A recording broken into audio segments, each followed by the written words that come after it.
Baiklah, Assalamualaikum warahmatullahi wabarakatuh. Di sini, Waalaikumsalam.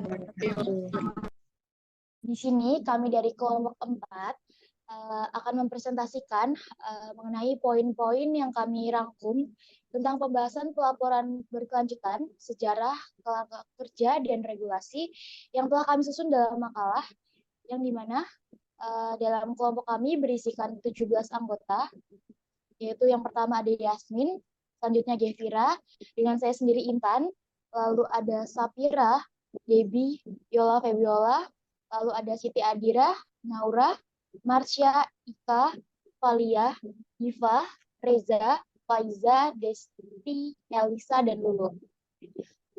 Langsung saja ke materi yang pertama, di sini mengenai sejarah pelaporan berkelanjutan. Saya persilahkan kepada teman-teman. Sejarah pelaporan berkelanjutan. Komisi Dunia untuk Lingkungan dan Pembangunan pada tahun 1987 menetapkan tujuan pembangunan berkelanjutan, Sustainable Development Sustainability. Pembangunan berkelanjutan adalah memenuhi kebutuhan saat ini tanpa mengurangi kemampuan generasi mendatang untuk memenuhi kebutuhan mereka. Dengan kata lain, pembangunan berkelanjutan adalah pembangunan yang memenuhi kebutuhan hidup masa sekarang dengan mempertimbangkan pemenuhan kebutuhan hidup generasi mendatang. Pembangunan berkelanjutan mencakup 3 dimensi, yaitu ekonomi, lingkungan, dan sosial. Keberlanjutan berarti kepentingan lingkungan dan masyarakat yang lebih luas, bukan kepentingan organisasi tertentu. Istilah keberlanjutan dan keberlanjutan digunakan secara bergantian dalam standar GRI.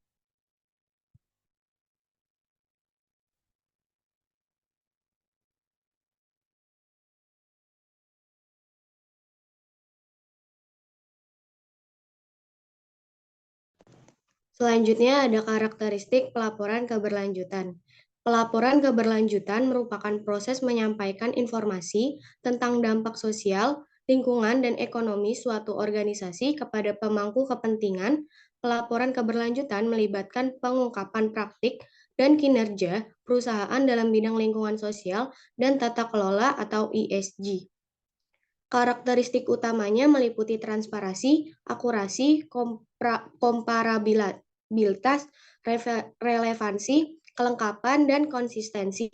Tujuannya adalah untuk menunjukkan komitmen perusahaan terhadap praktik berkelanjutan dan dampaknya terhadap pemangku kepentingan dan lingkungan.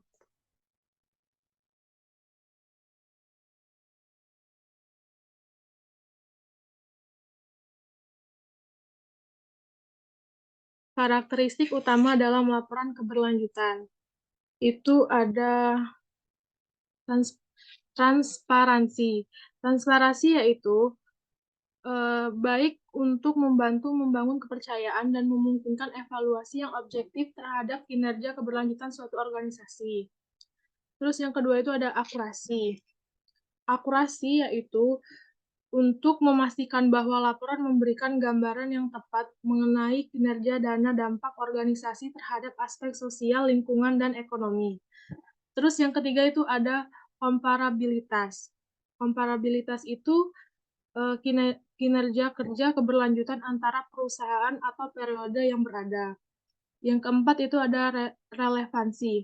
Relevansi menunjuk informasi yang penting dan dapat mempengaruhi keputusan para pemangku kepentingan, seperti investor dan kreditur.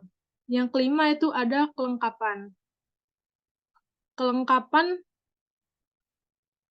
dalam laporan keberlanjutan terhadap beberapa karakter perlu diperhatikan seperti visi dan misi, kinerja keberlanjutan, tujuan pembangunan, stakeholder, inovasi keberlanjutan, manajemen risiko, transparansi dan akuntabilitas, pengelolaan rantai pasok dan keterlibatan karyawan.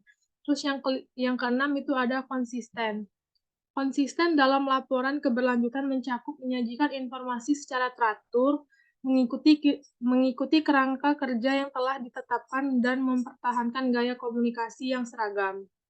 Terus yang ketujuh itu ada ketepatan. Ketepatan informasi dalam laporan harus cukup akurat dan rinci untuk memungkinkan pembaca untuk menilai kinerja organisasi. Terus yang kedelapan itu ada keseimbangan. Keseimbangan dalam sebuah laporan harus mencakup aspek positif dan negatif, sehingga pengguna dapat menilai kinerja organisasi secara keseluruhan. Terus yang kesembilan itu ada inklusivitas. Inklusivitas yaitu sebuah organisasi yang harus mengidentifikasi dan melibatkan pemangku kepentingan dan mendiskusikan bagaimana organisasi tersebut menanggapi harapan dan kepentingan mereka. Dan yang terakhir itu ada ketepatan waktu. Dalam laporan harus dipubliskan pada jadwal yang teratur dan tepat waktu sehingga memungkinkan pengguna laporan membuat keputusan yang tepat.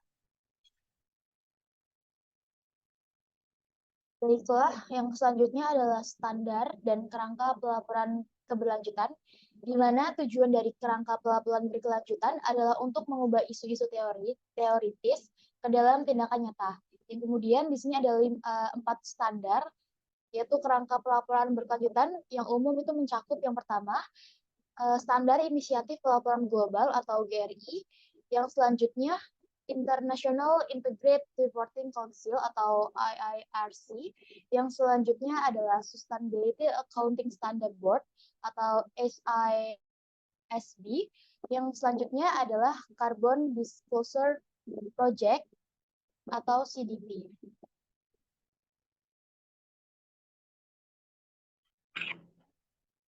Selanjutnya adalah mengatur pelaporan keberlanjutan, debat keberlanjutan, meningkatkan inisiatif regulasi, konteks, dan pendorong inisiatif regulasi ini lebih lanjut dibahas saat kami mempertimbangkan perdebatan yang sedang berlangsung seputar regulasi pelaporan keberlanjutan. Karena praktik pelaporan keberlanjutan ini menjadi semakin umum, semakin banyak inisiatif dan instrumen peraturan yang ditetapkan, terutama oleh pemerintah. Salah satu perkembangan peraturan yang dibahas secara luas adalah arahan dari Uni Eropa tentang pengungkapan non-keuangan yang diadopsi dari Uni Eropa pada bulan Desember 2014 dan kemudian diperkenalkan dalam Undang-Undang Nasional Negara Anggota pada tahun 2016.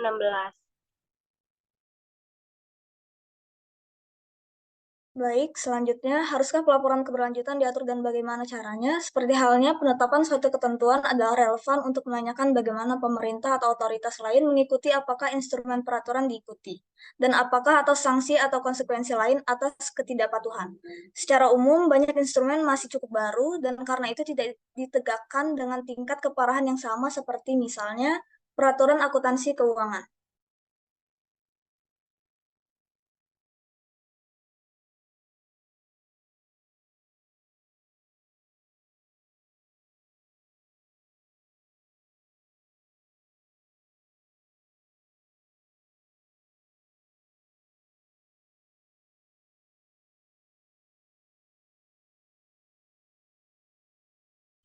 Baiklah, selanjutnya kesimpulan. Kesimpulan dari materi kita hari ini adalah Sustainability Report adalah laporan mengenai dampak ekonomi, lingkungan, dan sosial yang ditimbulkan akibat aktivitas perusahaan.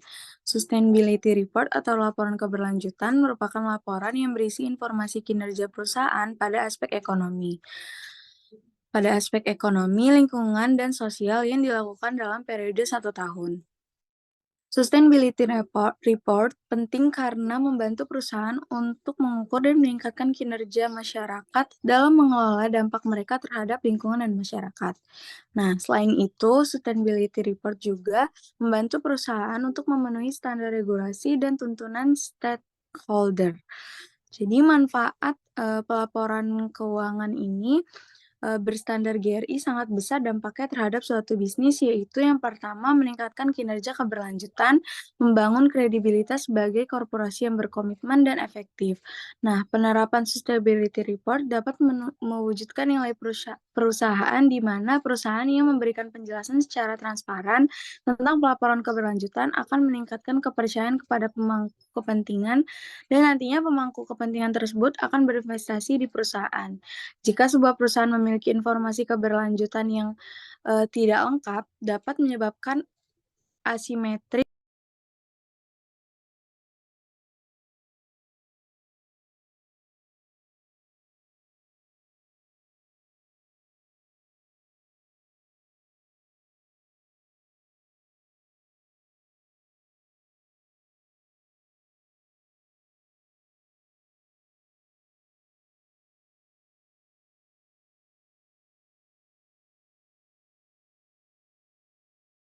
Sepertinya ini dari PowerPoint terjadi kendala sinyal.